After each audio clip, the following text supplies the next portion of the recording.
Hello everybody, I am Thunder, and welcome! Now, if you're an old viewer of my channel, you may remember way back in 2015 that I played through the first of the Shutoko Battle series, better known as Tokyo Xtreme Racer on the Sega Dreamcast. After nearly 6 years, I felt it's time to go back and do this game better justice, especially in the case of video quality. No more composite cables, ugh. This time we're playing it in Redream, which emulates this game near flawlessly. Now, why am I showing the Japanese copy of this game? You'll see shortly. However, once we get into the gameplay, I'm going to switch to the US version so you can understand what's going on. But before we do that, let's jump right into the quest mode and show off the car list. Now, because this goes through a little bit quickly, I'm going to put the name of the cars up on screen so you know exactly what they are.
So, why am I on the Japanese version for this little bit? Well, I could have just started the game like I did last time with the Nissan Silvia, but I'm not going to. See, in the Japanese version, you can actually set up your license plate in the traditional Japanese style, which they got rid of in the other versions for some odd reason. Now, when going through these final four numbers, if you press the Y button, it'll randomly choose a number for you. And if it so happens to randomly all choose 7s, and you can go back to force it to choose 7s, the game will give you the car for free. You'll hear this little sound if you get it right.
So there's your little story, just to give you an idea of exactly what to expect from this game.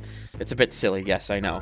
Anyways, the real good thing about the license plate trick that I showed you is that you basically could just keep doing it over and over and over again, then sell your other vehicles and make money that way. So, instead of playing the game again with a Silvia to start off, we're actually going to start the game with a Subaru Impreza, because I never played this game with this car before, funny enough. And yes, you can just keep selling cars over and over and over again to make more money, to basically give yourself a huge advantage at the start. Is it an abusive loophole? Yes, but am I going to use it? Absolutely.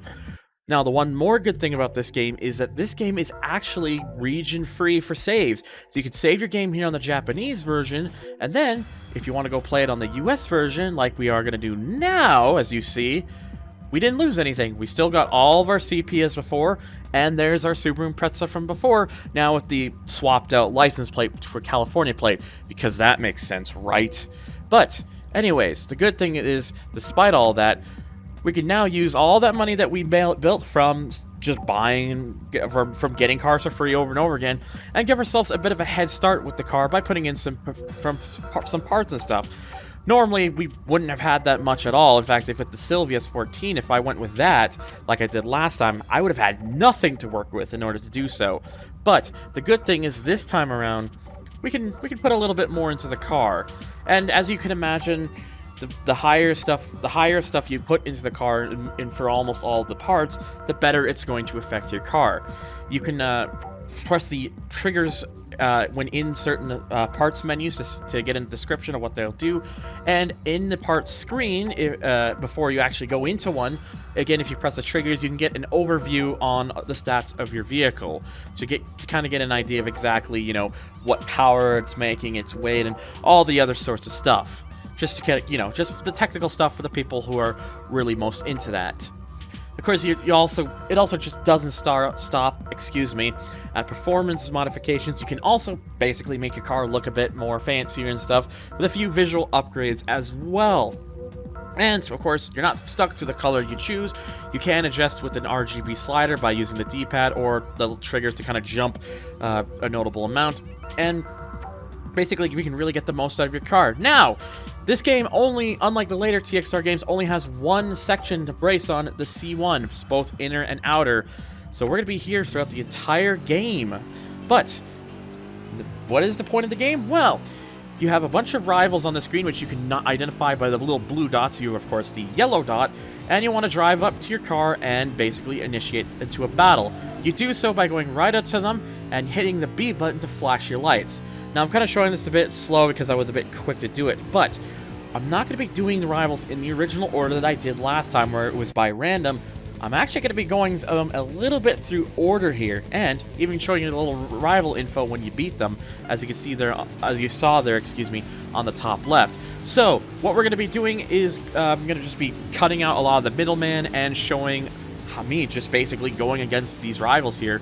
So the first team up we have, of course, is the infamous Rolling Guy, a team that comprises themselves, of course, specifically on the C1, especially in the later games, driving A86s, Corollas, and Levins. There's 4 of them in this game, and we are tackling the first of the 4. Now, the whole point of the game is to beat your rivals. You have an SP bar, which basically counts as like a health bar, and what you want to do is drain their bar, the rival's bar, all the way to blank. And you do so by basically getting your car in front and beating them. But you have to be careful, because if they're in front of you, your bar will drain instead, and if your bar goes completely flat, you will lose. So basically, it's a whole case of be faster than your opponent. It's a very simple premise if you really think about it. Of course, when you win, you'll get an amount of CP, which you can use to put more upgrades into your car, or just buy a new car altogether, and you'll get a little replay automatically every time you finish a race.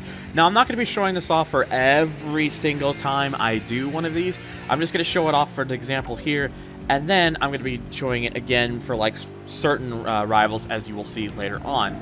So, what would I say? So, of course, where do you go from Rolling Dude number 4? You go to Rolling Dude number 3.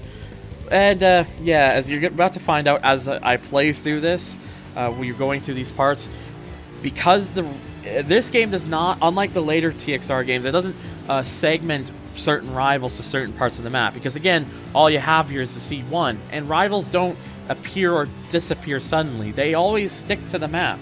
The 6 that you see appear on the map are the 6 that are going to be on the map the entire time until you go back to the garage. So, yeah, it's not random like it tended to be more so in the later games. So this game is really linear in a lot of ways. There's also no Wanderers and no other certain kinds of rivals that we'll see later on in the series. So, we're getting down to the Rolling Dudes. Now we have number 2 next, the second in command, as I would like to say.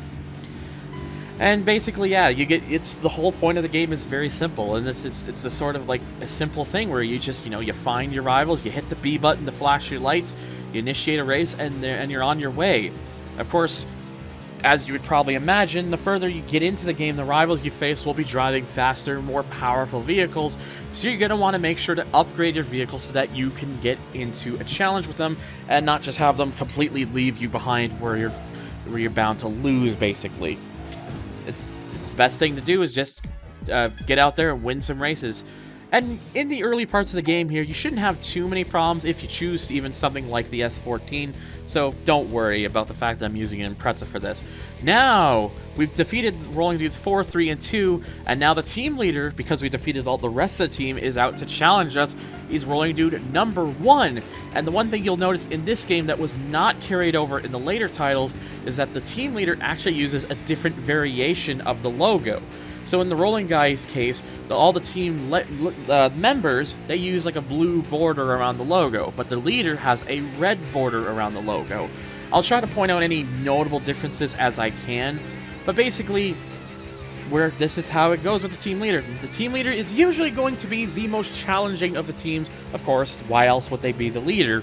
And basically, you really want to make sure that you can beat them because you'll make even more CP from them because they'll usually drop higher amounts, notably higher amounts, in fact, than the team members. So they're the ones you really want to make sure you can beat and not have to worry about whatnot, because they'll be very helpful for building up your car. So that's one team down. Now, I'm going to be showing off two teams and it's a certain rival in each of these parts to kind of keep a bit of a segmented format going. So the next up we have here is Curving Edge, with our first member here, Professor Taka, who's driving a Honda Civic. Now, again, this is where, the actual order in terms of the teams are going to start becoming a little bit split up. I only really did it for the rolling guy because their names are actually numbered as such, and it just so happened as I was playing this that they showed up exactly in that order, 4, 3, 2, 1. From this point on, it's going to kind of vary a little bit, but you will still see all the members of a team in exactly before I show off other teams. So again, kind of keep a bit of a simplistic style going, because again, one of my ideas to try and make this new version of the LP better was to try and kind of build something off of it, try and make something a little neater, so that it kind of shows exactly what I'm capable of doing nowadays compared to how I did my LPs back in the days of 2015. So next up we have here is, of course, ThunderTHR. Now, ThunderTHR is actually the lowest ranked of the Curving Edge members. He has a yellow Honda Integra, and as you saw from the little bio, he put some upgrades in his car and it didn't exactly work out for him. But you saw a little bit there that he still at least has a little bit of momentum. You can tell that just from this team alone, the difference in how cars are going to perform and how teams will be in terms of how challenging they are. This game will really start to ramp up the difficulty as we get on, but the early bits, they kind of give you an easy fighting chance, to say the least. Now, that's not to say that later team members with their cars will appear, because it happened to me the first time I played this game, because I got a pretty late team member showing up right at the start. But we're not going to worry about it this time around. So next up we have another Civic from Curving Edge, Burning Hiroshi. And yeah, it's a nice fancy little red Civic of sorts. And yeah, basically, yeah, you can see this is just how it's going to be. This game honestly has a very simple premise, and I guess in a lot of ways it might be polarizing to some. Some may really like it, others may not. It really just depends on exactly where you fall with this. But hey, I like this kind of thing because it kind of appeals to me in my sort of little weird way. And yeah. What else can you say about that? Of course, like I said, this was the first of the series. Not technically not the first. There were some titles on like Super Nintendo and PlayStation and Sega Saturn, but this is the first where this kind of format, this kind of style for the series would start and basically would carry all the way to its end. This came out, of course, in 1999. It was a launch title for the US and European markets, not so for the Japanese market because the Dreamcast came out in late 98 over there. Anyways, we got one more Curving Edge member here before we get to the boss. It is 25 Hours Wind. Again, another Integra. Just basically, you can kind of get the idea. They all drive Hondas and such. So nothing too crazy here, but gets the job done. So, but of course, it's not too much of a challenge. I did put enough in the Impreza to, kind of make some of these early ones a bit of more of a breeze. But now, of course, we get to the leader here, which is Prince of the Highways, with a notably upgraded Integra, and he's apparently wealthy and has put countless amounts of tuning into his vehicle. With the way his Integra looks, you wouldn't be surprised by that. But as you saw there, unfortunately, the AI isn't exactly always the smartest, and well, you kind of saw there, he kind of bonked into the wall and lost a lot of his pace very early on.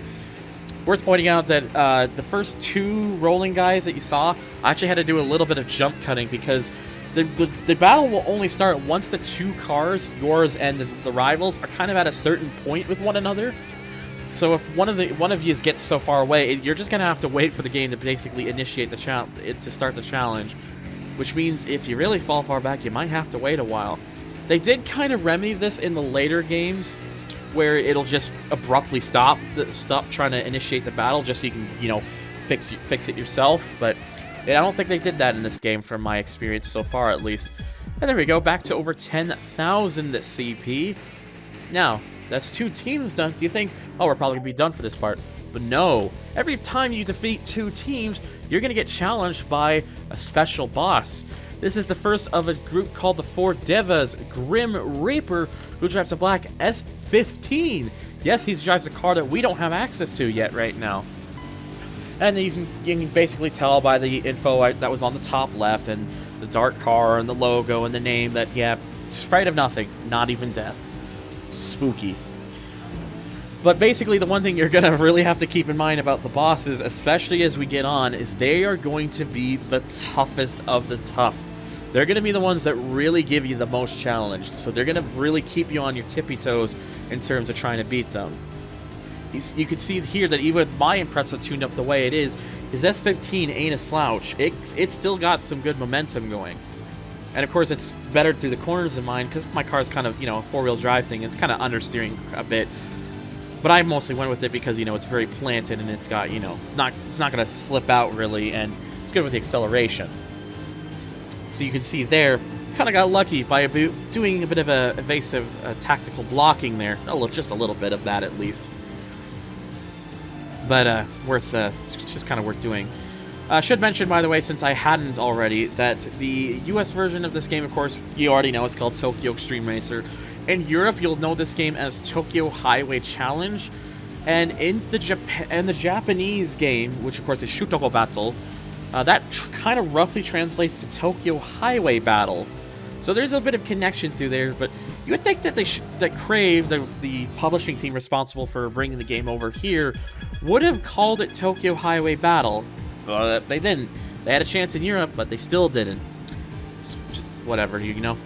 Anyways, so for the boss members, I am actually going to show off the replays in full because, you know, they're boss members and it gives me a good chance to get some thumbnail shots in as well. So, enjoy the rest. I'm going to shut up and you enjoy the rest of the replay.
And with that, we're back. Now, of course, as usual, you can keep racing, but as you see, you can just keep doing what you'd normally be doing, but since we've done 2 teams and a boss, we are going to call it for this part and go back to the garage.